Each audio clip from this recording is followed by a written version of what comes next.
Evening, everyone, and welcome to the October 28th Village Board meeting. Would you please stand and join us in the Pledge of Allegiance? Pledge allegiance to the flag of the United States of America and to the republic for which it stands, one nation, under God, indivisible, with liberty and justice for all. Okay, Charlene, roll call, please. This evening, we'll be starting with Trustee Stapleton. Here. Kittredge. Here. Maher. Here. McClafferty. Here. Shaughnessy. Here. Snagowski. Here. Okay. Thank you. Okay, next up, we have the consent agenda, which consists of the following items. We have, starting off, the approval of minutes from our last, I believe, last village board meeting. Is that correct? Okay. We have approval of disbursements. Do we have a time frame on, do we have the time frame on that, George? All right, as we're going through that, next up, we have an ordinance O-36-24, amending the Lamont Municipal Code, Chapter 5.04, for the liquor licenses, decreasing and issuing Class A3 liquor license. We have a resolution R-77-24 approving application for federal funding for 131st Street multi-use path improvements. We have a resolution R-78-24 approving professional services agreement between H.R. Green and the Village of Lamont for the USACE Section 219, the 2024 Water Main Improvement Construction Engineering. We have a supplemental resolution R-79-24 for maintenance under the Illinois Highway Code. We have a resolution R-80-24 authorizing the address 12421 Archer Avenue building demolition agreement with Hoppy's Landscaping Incorporated. We have a resolution R-81-24 approving the voluntary separation agreement and release. And again, going back to the approval of disbursements, what were the dates of those? Yeah, and we had two. We had September 24th through October 16th, and October 16th through October 28th. And we had two due to the missed board meeting due to the holiday there in October. Got it. And what were the approval minutes do you have? Yeah, they would have been, let me just go back here. Yeah, the Cal minutes from September 16th and the village board meeting from September 23rd and October 16th. Okay. All right. Thank you. All right. Need a motion, please. John, we got one other item we got to, George, just white out on page 2. Oh, yes. It's on the maintenance under Illinois Highway Code, page 2. It's on the, I don't know, third line, I guess. Illinois, that there's hereby appropriate sum of, we just got a typo in there, it says 500, then it says 815,000. That 500 should be deleted, white it out. Okay. We just started on the wrong line, I think. All right, before it gets submitted. Thank you. All right. Okay. Need a motion, please. So moved. Second. Okay, we have a motion by trustee Shaughnessy, seconded by trustee McClafferty regarding the consent agenda. Do we have any questions or comments? All right. Charlene, we'll have the vote now, please. Okay, Stapleton. Yes. Kittredge. Yes. Maher. Yes. McClafferty. Yes. Shaughnessy. Yes. Snagowski. Yes. Okay, motion approved for the consent agenda. All right, next up, we have the mayor's report, and to kick it off, we have some special guests here tonight to share with us some information regarding the fire district. Gentlemen, Mr. Dan Tasso, going to join the podium and please share us your information. Good evening, Mr. Mayor and Board. George, I think we're going to do slide 16 was the plan. Yep, no problem. Right. Just Thank that. you, Chief. So thanks for having us. I'm Dan Tasso. I'm your fire chief for the Lamont Fire District. I'm also here with Deputy Chiefs John Trufa, Deputy Chief Matt Pexa, and last but not least, President Trustee Joe Felice here. So we're just here on behalf of the Fire District. Thank you for giving us your time. We did email the board this presentation. This is all available, or at least this information is all available on our website. But we just want to take a few minutes to explain a referendum that's on the upcoming ballot, take advantage of being able to answer any questions the board may have, and anybody in the public here just working on getting the word out for us.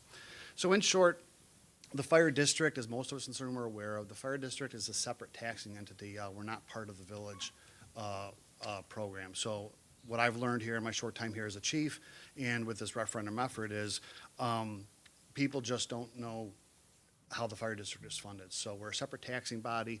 85% of our money comes from property taxes throughout the village, throughout our district coverage area. And the other 10, 12% is covered by EMS billing, and the rest is covered by grants and donations, things like that. So property taxes is what keeps the lights on basically in the stations. So a little bit of history on the Fire District. So we've been around since 1886, since right around the village was started. Throughout the years, we are now a career fire department. We staff 4 stations located throughout our community. I emphasize the word community because we cover more than just the village of Lamont. We cover all of the village of Lamont. We cover Lamont Township. We also cover portions of the village of Woodridge, Palos, and Darien. We cover unincorporated areas of Cook, Will, and DuPage County. We cover approximately 26 square miles through the maps, the area that you're seeing here in front of us. A little bit of history on us. We, as much as we are an old established department, but we're a young career department. And I'm speaking to the choir here, and you guys know better than anybody, the village population here in Lamont has exploded in the last few years. I was pretty much born and raised in Lamont, graduated class of 90 here in the high school. So I think the population was, I'm drawing a blank now on the numbers, but since 1990, the village alone's population has more than doubled. Well, what has that resulted in the Fire District is our call volume is actually more than doubled, it's almost tripled. So when I started the fire department in 1990, we had one fire station, the station down in New Avenue. That station was built in 1976, and it was kind of built and designed at the end of the volunteer days. It was designed with a bunk room. It was designed with female bathrooms for female firefighters. But back then, the bunk room was a room about this size with no privacy, no dividers, and just beds thrown in the corner, and we just kind of, made do with it. Well, as the board knows here, as the community has grown and our services has grown, we've eventually added additional stations. So we built Station 2 on Bell Road in 1992. We built Station 3, technically it's in Woodridge on the north part of the town in 1994. And then Station 4 down in Main and Walker was built in 2004. Just basically to help provide for coverage. We're now a 100% career department. We have 57 sworn firefighters from the chief on down to the firefighters. All 4 of our stations are staffed 24/7. We have a minimum of 14 firefighters on duty a day. And we respond from those 4 stations to cover our town, cover our community. So what we've noticed over the years, though, is, and it's been no secret to anybody who works in the fire district, and again, going back to 1990 when I started, when the call was in town, our response times are great. But respond to the edge of the town, our response time is long. And it was not uncommon for us to have 10, 12-minute response times to an emergency, which when you call 911 can seem like an eternity.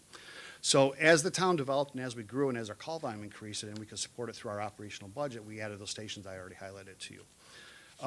So the problem we've identified now, and anybody in the fire district has known that this has not been a well-kept secret. We know it.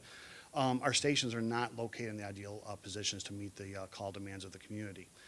Again, you guys know better than anybody, the population of the village of Lamont especially, the downtown location is just not centrally located for us to respond out of. So as the population shifts to the south and southwest, as the communities grow, as the population grows, residential population comes, that's where our calls are located. So these 2 maps you're looking at, those dots are our current, those are call locations within the last, I think this was over 7-year timeline that we plotted this out for. And now we have these things called computers and GPS and GIS information. So what you're seeing is the map on the left is location of our current stations. And just to keep it simple, if you can't read it, our goal is to have a 6-minute response time to emergencies, whether it's a fire call or an ambulance call. American Heart Association calls for a 6-minute response time for a CPR cardiac emergency, and the NFPA guidelines call for the first fire apparatus to be on the scene of a fire within 6 minutes. So green in that map is good. We can, On the left-hand side, the green area is what we can currently reach in less than 6 minutes. Anywhere you see in red, we're over 8 minutes, almost 10 minutes for those areas. And those where those new subdivisions are growing. Specifically, that big corner in the southwest, you're seeing the area, 127th and Smith Road there. And I remember as a kid, that was farmland, there was nothing out there. And I remember the old airport that was out there, that we just never had calls there. Well, now the subdivisions are built up, that's where our calls are going at, so we just can't get to those in timely fashions. So that pretty much covers our location for Station 1. Station 3 is a unique problem also. Because we're a fire district and we're separate from the village boundaries, the north side in particular, when the Village of Woodridge annexed, we have an agreement with the Village of Woodridge that we cover that section, that portion of their town. To our west there, the Village of Romeoville and Bolingbrook. When those municipalities annexed that land, we in turn lost that coverage area for our fire district. So our land shrunk over the years. We used to go as far as Route 53 and 55. We used to cover that back in the day. The problem is that was annexed after we built our Station 3. So our Station 3 right now currently is literally 10 feet from the Bolingbrook's borderline. It doesn't meet the needs of our community. It's great for the south side of Bolingbrook, and they call us auto way when they have a fire alarm or an emergency. They call us. They love it because we're covering their part of town. It doesn't meet the needs of our community. So again, I know it's on the village limits, but on the very north part of that map there is that Pleasantdale subdivision, basically 55 on Lamont Road. We just can't get to that. The biggest residential area on our north side of town, we can't get there within 8 minutes. It's just our response times in that area are horrible. Again, back in the day, when we first built Station 3, our districts were quite simple. Anything north of the river was Station 3's area, and you can see how big of a spot that was. Well, now that we have computers and GPS and all that sort of stuff, we actually dispatch the closest appropriate vehicle. So if you call for an engine or an ambulance, whichever one's available, whichever one's closest, we're gonna send it to you. So what that means is our Station 1, which is centrally located in the downtown area of the village here, because of its location, it can get up Lamont Road a lot quicker than Station 3. And we've proven it because our responsibility used to be we'd have a fire alarm on the north side or a fire on the north side of town. Station 3 would drive licensed siren, they would drive emergency. Station 1 would respond non-emergency as the second due unit, and we'd find out that Station 1 would cover all of Lamont Road quicker driving non-emergency than Station 3. That's how far out of place Station 3's location is right now. So now that we got all this good data, what we're proposing is to relocate current Station 1 and current Station 3.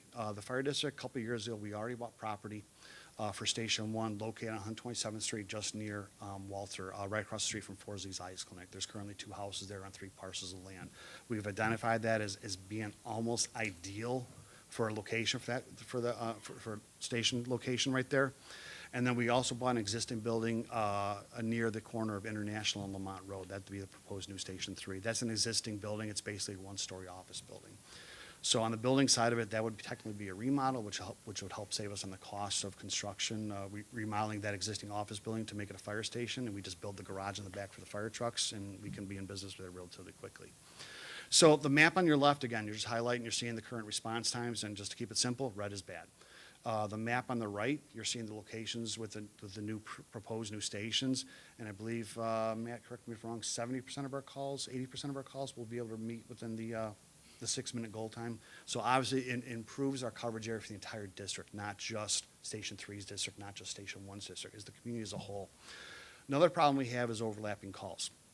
Because Station 1 is technically the closest station to most of our calls, I live on Hillview Court, so Station 1 is my closest fire station. But because it's closest to most calls, that means it's also the busiest station. So that means if I need to call 911, the chances are of that station coming to my emergency, it's probably not going to be available. It's probably going to be up on Lamont Road, down 127th Street, chasing another call. 30% of the time, 40% of the time, we have multiple calls going on at one time. Again, the town is growing. We're up to 4,300 calls. We're currently running a year, our emergency calls. Back when I started in 1990, we had like 1,200 calls. So our call volume is just grown in relation to the village population. So by relocating both stations, it's going to help distribute the call volume. And you can see Station 3 is now located pretty much on Lamont Road. So Station 3 will be able to handle more of their calls as it was intended years ago when we built that. So the whole big plan for this is all response times. It's better for the entire community, and it's better overlapping coverage. Not only will Station 3 cover that area better just on the north side of town, but again, if there's a fire at my house, we send all four fire stations to when we get a report of fire, we send all four stations with their fire trucks. Station 3 is now 5 minutes closer. Station 1 is better positioned on 127th Street where they can get east and west. So again, the whole driving force of this project is just to reduce our response times. We've made some great advances technology-wise in the last few years. Station pre-alerts, radio communications, computer communications, things like that, closest vehicle dispatching. The final step that we've identified is we just need to relocate the stations. So that brings us to the need for the referendum effort. That's why we need help by doing this, because we can't just move one station. If we move just one station, then it creates a huge gap that'll take us a couple years to recover from.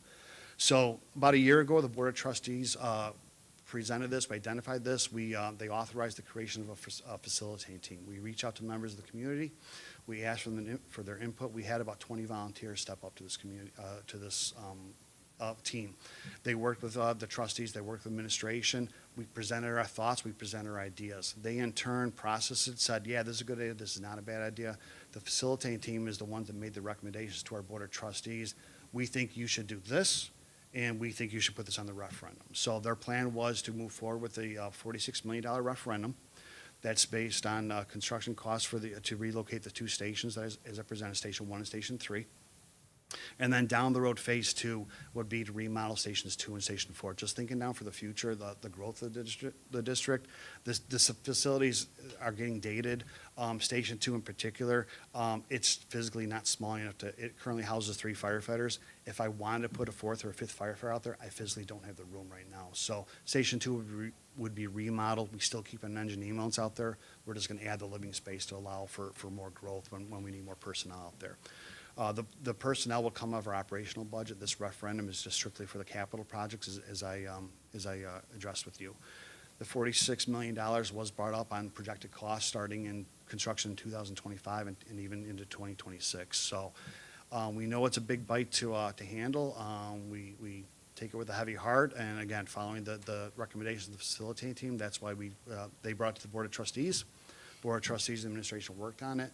We simply decided to put it in the hands of the voters, and that's why it's on the referendum. So with that, Matt, John, did I miss anything? Joe, I'm open to any questions. Thank you for your time. I don't want to take up any more of it. Any questions you might have? No, thanks, Dan, appreciate it. And, yeah, I mean, I think and we've talked about this a couple of times, just want to clarify, because I know that some of the questions I get, of course, no one knows that. No offense, that the fire is different from the village, different from the school. We're the different best kept from the secret in park town. Yep, district. that's what I've said, yep. Yeah, but people always comment, they're like, well, we're going to lose the downtown. So you want to just talk about that issue, meaning if you relocate one, what is the rationale behind that? Sure. Well, we relocate Station 1. Again, it's better response time for the entire community. And the downtown area was specifically brought up. So I know it's hard to read, but on the map on the left, you'll see that the downtown area is in green. Obviously, the station's 2 blocks outside the downtown. So obviously, we have great response time for the downtown area when they're in the station. They're out of the station a lot running other calls because their district is so big and things like that. So currently, as it sits right now, I have 2 stations that can be downtown within 6 minutes and meet those NFPA and the American Heart Association guidelines. By our proposed plan, I'll now have 3 stations that could be downtown in 6 minutes. We did run some numbers. We know the downtown, we met with the downtown business district, the business owners and things like that. That was a concern. Not diminishing it, but we only run 3% of our calls in the downtown area in the last few years. And most of those calls, the majority of them, the village knows about it. We run a lot of elevator rescue calls at the Front Street apartments in the elevator and in the parking deck garage. So just over the years. So again, this plan is to meet the needs of the community. Our population has shifted to the south and southwest. We get our calls mostly where the residents are located. So again, if you take the 30,000-foot view, I'll have better coverage for the entire district by relocating these stations. Great, thanks, Dan. I think the other question was, especially from village residents, obviously the fire district's different from the village. Yes. And village is very limited north of the river. And that's where Station 3 is. Yes. The questions were kind of like, well, why are we paying for, basically, our residents, getting charged for service areas that have nothing to do with residents. Sure, I got you. So again, the fire district is a separate taxing agency, similar to the high school, the grade school, and the park districts. So on our property, again, I live in Lamont, I see my property tax bill, the Village of Lamont, high school, grade school, fire district. We're funded by property taxes, like I said there. It's the same up in the north of the river is basically DuPage County. So again, we cover Cookville and portions of Cookville and DuPage County. So, so the DuPage, the residents of the fire district, it's the same thing. It's on their ballot in DuPage County also. So they're taxed accordingly, according to the EAV value and things like that. So they pay for their portion, I guess. They are taxed same as we are in Lamont. The rate may be a little bit different just because of the county, but they're taxed similarly. So again, so the Village of Lamont doesn't get any tax revenue from the residents in that Pleasantdale subdivision, at least not that I know of.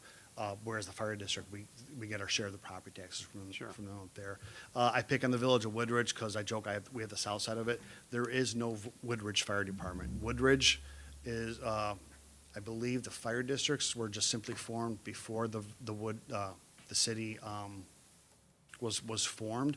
The Village of Woodridge is covered by 3 fire districts. They're covered by the Lisle Woodridge Fire District, the Darien Woodridge Fire District, and the Lamont Fire Protection District. So it's just a matter of what side of your street is what fire district. I can't explain it other than 60s and 70s, fire districts were a big thing for some reason. If anybody on this board knows, I know we were the Lamont Fire Department, I think up until the 60s or 70s, and by voter referendum, we were created as the fire district. I haven't been able to find anything to explain how or why that happened, but it's just by voter approval and referendum, and we are a separate taxing district. Thanks, Dan. Go ahead. Quick question. Yes, sir?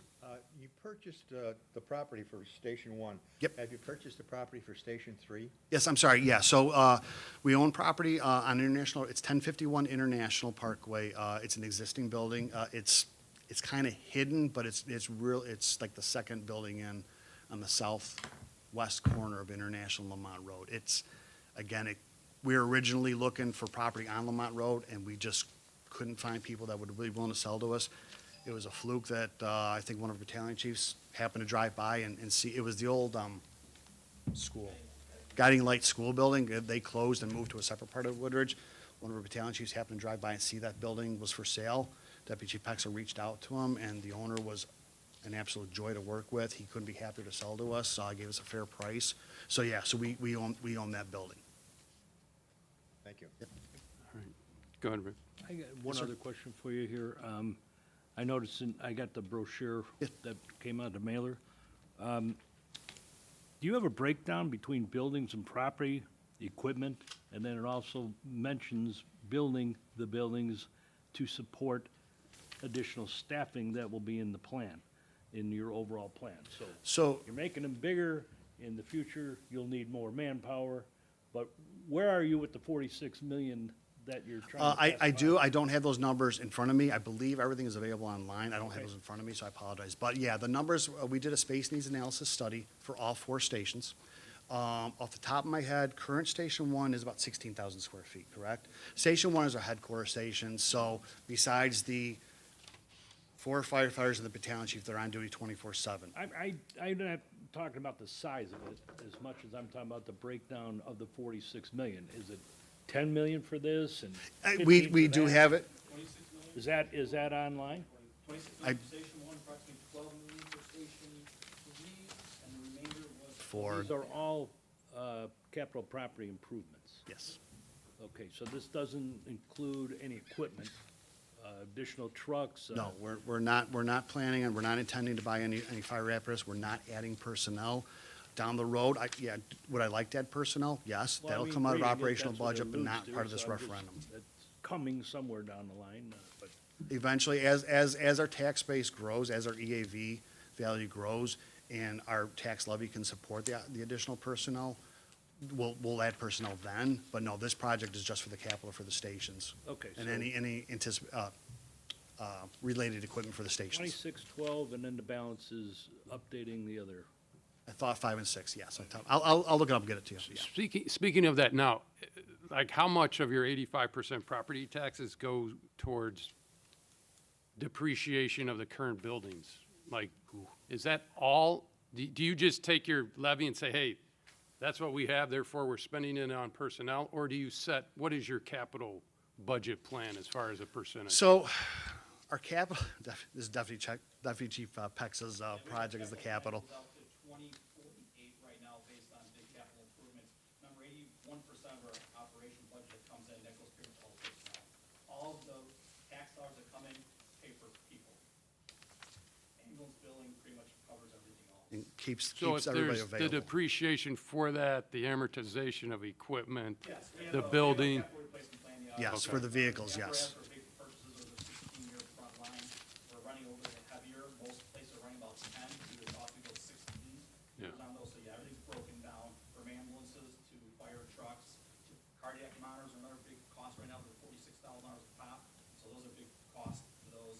So yes, everything's broken down over a breakdown over time. We try to do it in, we're not getting hit, even our turnout here is expensive. We buy 10 sets a year just to kind of spread it out over time. So yes, absolutely. yeah. And the reason why I bring that up, I mean, obviously, we have equipment just like all of you, you know, and we have to set aside capital each year. So we do this, yeah. And, yeah.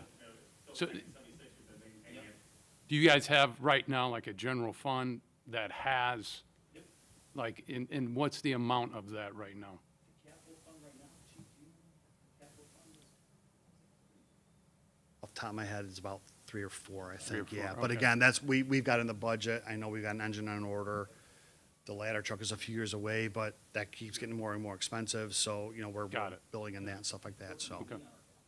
Yeah, I've since learned, so if I can read into your question here, do we have reserves money available? Yes, but that's only gonna keep the lights on for 6 months is what I just found out, so we don't have a big slush fund. The reason why I bring that up is like, hey, if we need, we got to replace stuff here, people are like, we don't go to referendum, we save for it. And that's where I was going with it is. it So was their- that, yes, that was addressed, but it's gonna take us a long time to save up to 43 million. So again, or the 46 million, excuse me. So again, when we went to the facility and team, that was originally our idea, was this is a huge ask, so we were trying to, but again, because Station 1 and Station 3 were the meat and potatoes of this whole plan, I don't wanna say Station 2 and 4 aren't as important, but that was our original plan. We'll make this as light as we can, because knowing they ever go for referendum, we'll just focus on Station 1 and Station 3. Station 1 is the most expensive just because it's the oldest building and because the administrative and the space needs, we need the station to be bigger to support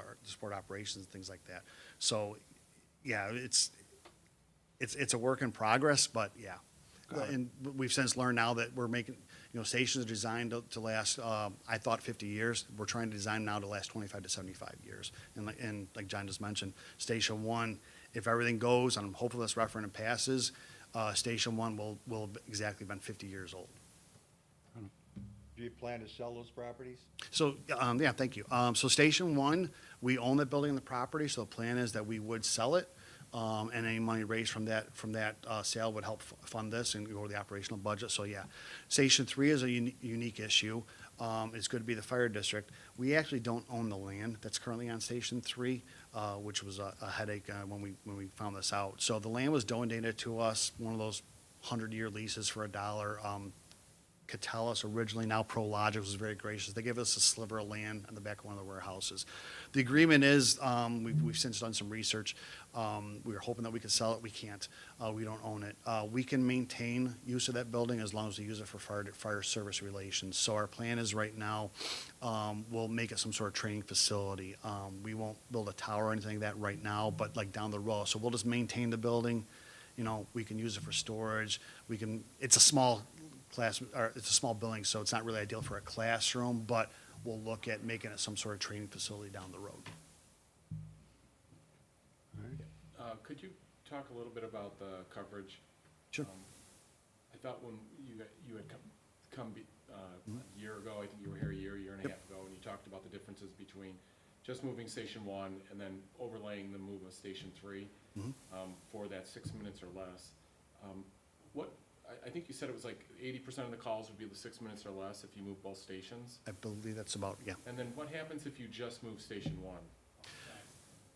There you go, John. So we just moved Station 1, then we make a bigger gap covering even, you know, the site called Queens to the downtown area that they were concerned about. So if we move the Station 1 up to Walter, now that whole gap where Station 3 and 1 come together, everything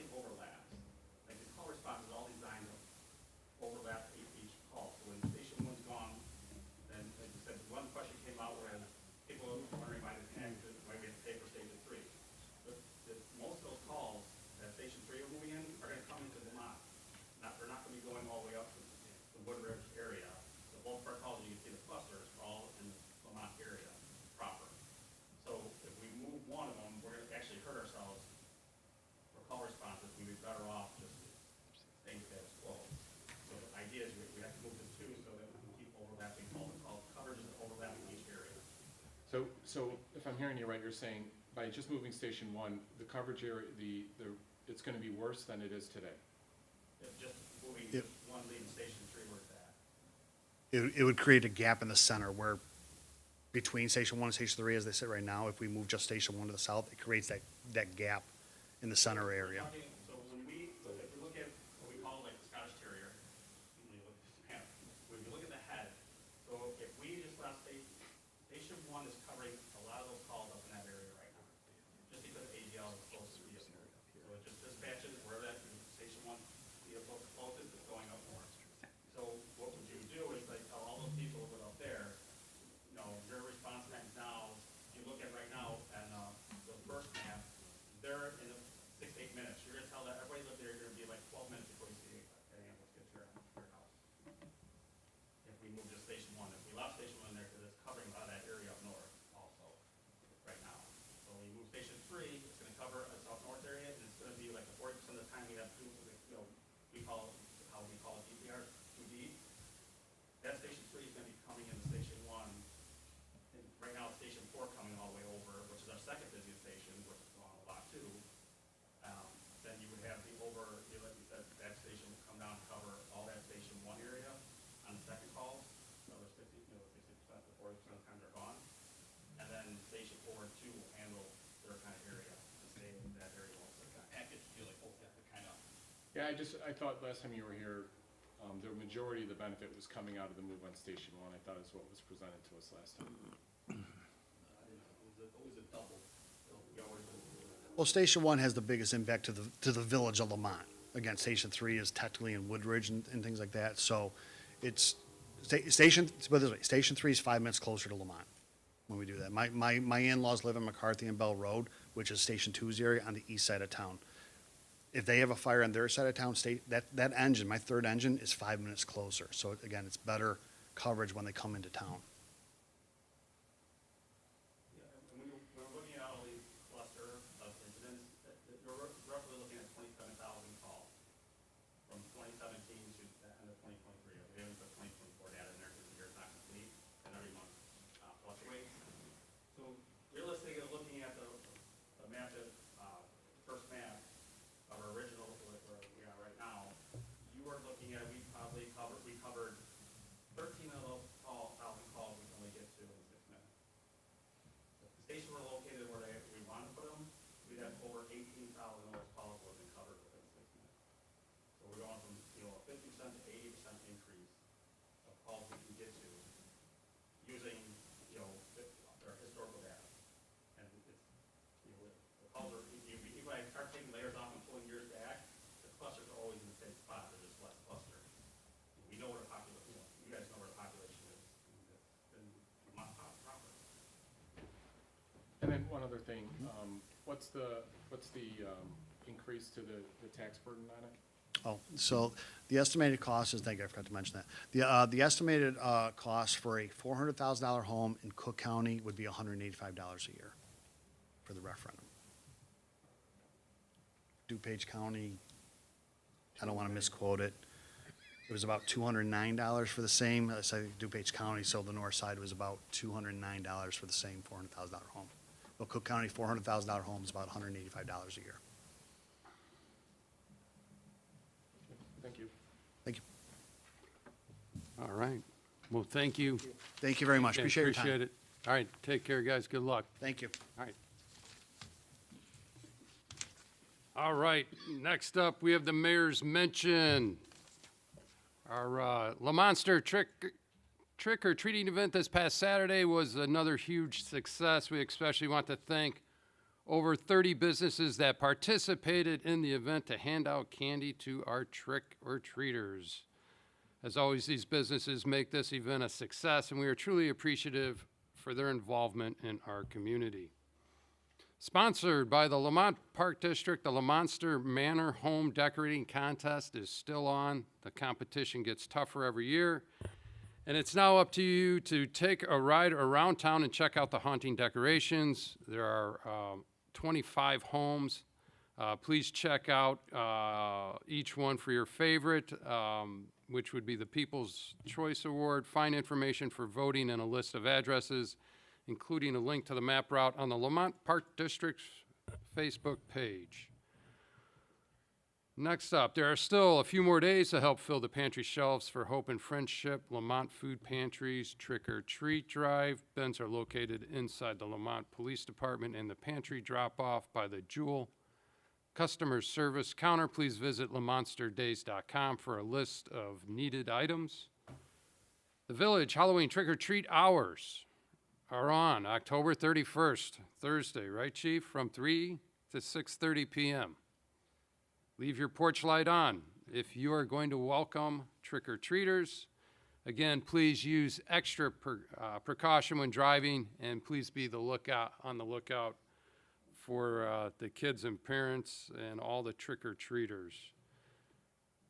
Next up, the Lamont Park District is holding a Pack the Pantry food drive benefiting our local food pantries on Saturday, November 2nd. Drop off your items at the core lobby on the 2nd from 9 a.m. till noon. You can view a list of needed items on the Lamont Park District's Facebook page. The Hope and Friendship Foundation is holding many events to help families in need of our community in November and December. They're collecting notes for veterans through November 6th, holding a winter clothing and household collection through November 8th, and the day the turkeys fly is on Saturday, November 23rd. We encourage you to view their website for more information at hopeandfriendshipfoundation.com, or please visit their Facebook page. And lastly, the window to submit appeals to the Cook County Board of Review is open through Friday, November 8th. You can submit an appeal online at appeals.cookcountyboardofreview.com. It is strongly encouraged to complete the appeal online. You may also visit the Lamont Township Administration Office at 1115 Warner Avenue to complete an official Board of Review worksheet. Please call the Lamont Township with questions at area code 630-257-2522. So that is it for the mayor's mention. Next up, we have the clerk's report. Charlene, please. Okay, thank you. The first item I have this evening is an ordinance, O-37-24. And this is granting a variation to 17.06.030, 17.07.020, and engineering detail LS-6 of the Lamont Unified Development Ordinance to allow an addition of an attached garage located at 410 Singer Avenue in Lamont. Okay, need a motion, please? Second. Okay, we have a motion by trustee Stapleton, seconded by trustee McClafferty. Do we have any insight on this? Anyone? Sure. Oh, Jason, go ahead. All right. 410 Singer is in the Lamont Historic District, and due to that, they have an existing detached garage. There's also an alleyway, which would require the continued use of the detached garage. The property's being enlarged. They've already been to the Historic Preservation Commission for a certificate of appropriateness, and the PZC recommends approval of this attached garage variation. Okay, thank you, Jason. Any questions, comments? Roll call, please. Okay, Stapleton? Yes. Kittredge? Yes. Maher? Yes. McClafferty? Yes. Shaughnessy? Yes. Snagowski? Yes. Okay, motion approved. The next item I have is a resolution, and this resolution would be R-82-24. And this is approving a final plat of subdivision for 70 and 72 Ruffled Feathers Drive, Lamont, Illinois. Okay, need a motion, please. So moved. Okay, we have a motion by trustee Snagowski, seconded by trustee Kittredge. Jason, please. Yeah, this is a simple subdivision, but as you all know, a subdivision plat requires a resolution and a signature from the mayor and clerk. This happens to be just a large lot in the Ruffle Feather subdivision, and they are able to subdivide their lot into two and creating two completely conforming lots. There are no variations or deviations. All right, thank you, Jason. Questions, comments? Roll call, please. Stapleton? Yes. Kittredge? Yes. Maher? McClafferty? Yes. Shaughnessy? Yes. Snagowski? Yes. Okay, motion approved. And I have another one. The next item is also an ordinance, and this is O-38-24. And this is granting a final plan unit development approval for fleet maintenance and storage facility with overnight truck parking on 10.95 acres located at 10800 Route 83 in Lamont.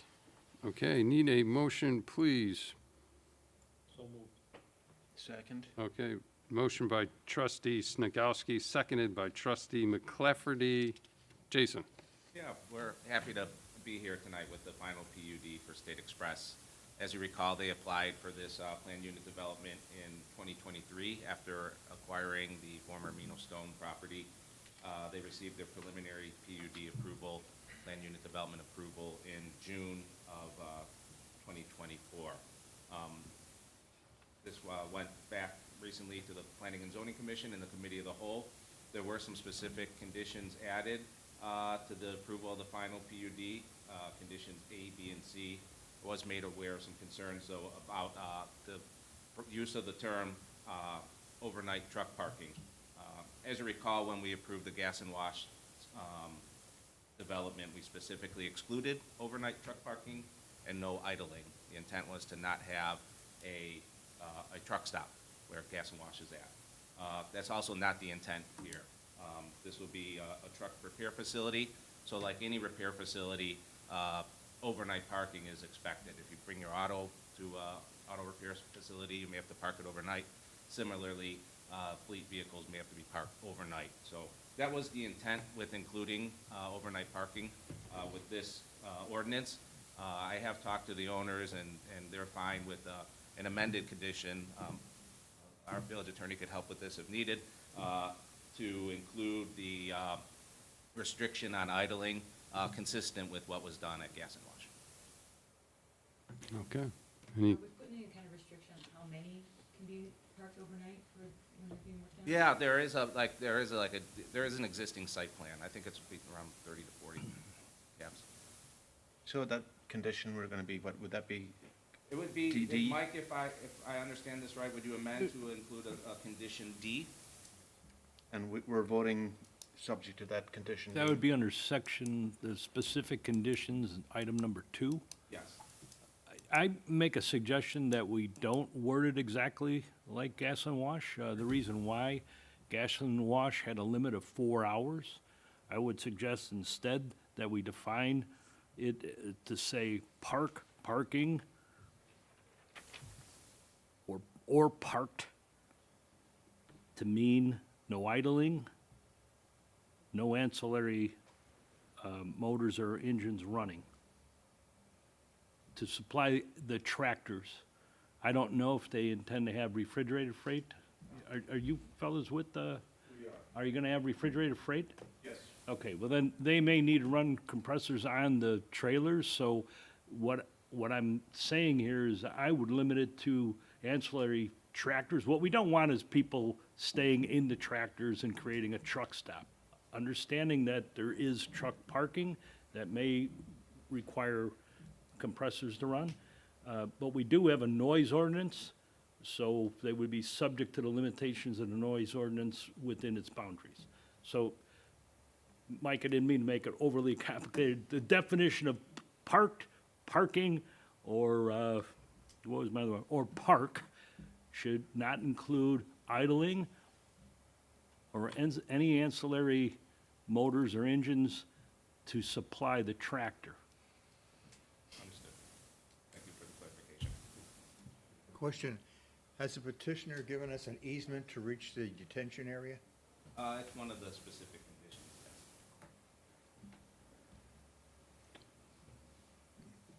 yes. all right.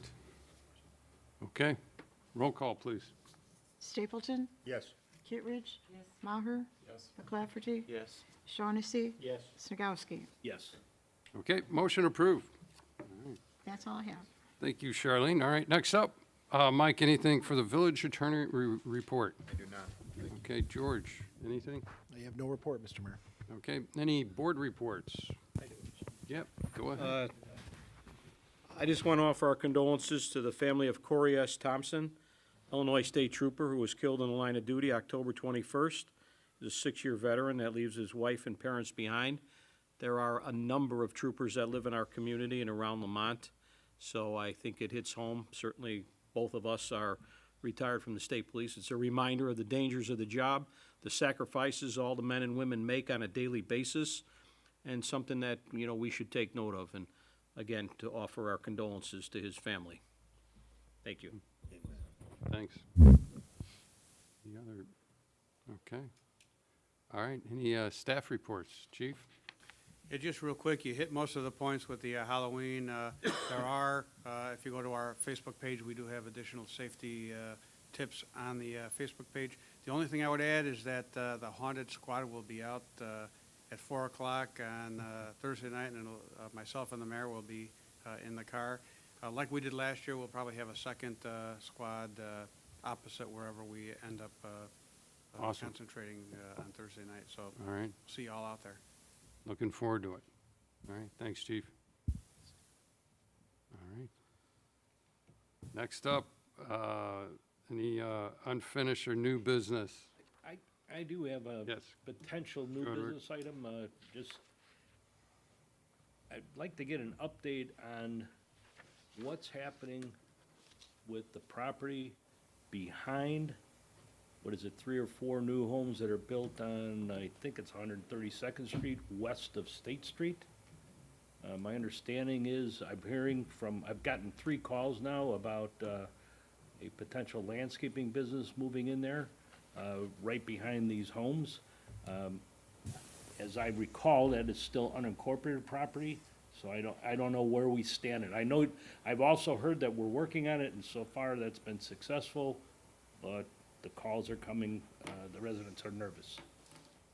No, that is in the village of Lamont, so we are The addressing property it. behind it is already, I couldn't remember if we Yeah. included that. And, Yeah, it was annexed in when portions of the, you know, those properties west of State, I think to get down to Target or whatever. Okay, and you guys are working on that, so. Yep, What is it zone currently?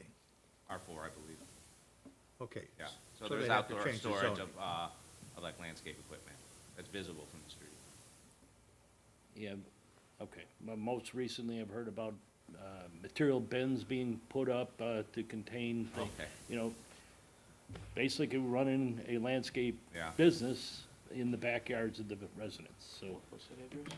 Well, it's on 132nd Street, the 4 homes there that are right from that retention pond going west off of State Street there. The relatively new ones where we improved as part of that, half of the road, but not the other half, and, anyway, I've gotten, like I said, 2 or 3 calls on that. Yeah, we have as well. Okay, and I did hear that they've been talking to you and you're working on it, but they're nervous. We could circle back and get back to you, trustee. At Yeah. this point, I don't know what, I'm just bringing it up as a Yep. Yeah, potential no, issue fair there, enough, yeah. and, so it's under new business, so. Got it. just, Okay. Yeah, I'm no, glad you did. thanks, Rick. Anyone else? New, okay. George, audience participation. Yeah, it's the time of the evening. If anybody has any comments or questions, you can come up to the podium and you'll have 3 minutes to speak. Jerry, haven't seen you in a while and but nothing for the, nothing? All right, Oh, good, good. good. Good to see you again, so. Good seeing you again. Seeing no further comment, I'll move it to the next part of the agenda, Mr. Mayor. Okay, awesome. All right, so no executive session tonight. So with that being said, need a motion to adjourn, please. So move.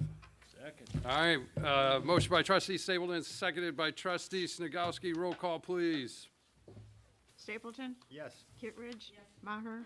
Yes. McClafferty? Shaughnessy? Yes. Stagowski? Yes. All right, we are adjourned. Thank you, everyone, and have a very happy Halloween, and we will be back in 2 weeks, correct? Because of Veterans Day falling on that Monday, it'll be later on in the month. Okay, So, all right, sounds yeah. good. All right, we'll see you next month. Thank you.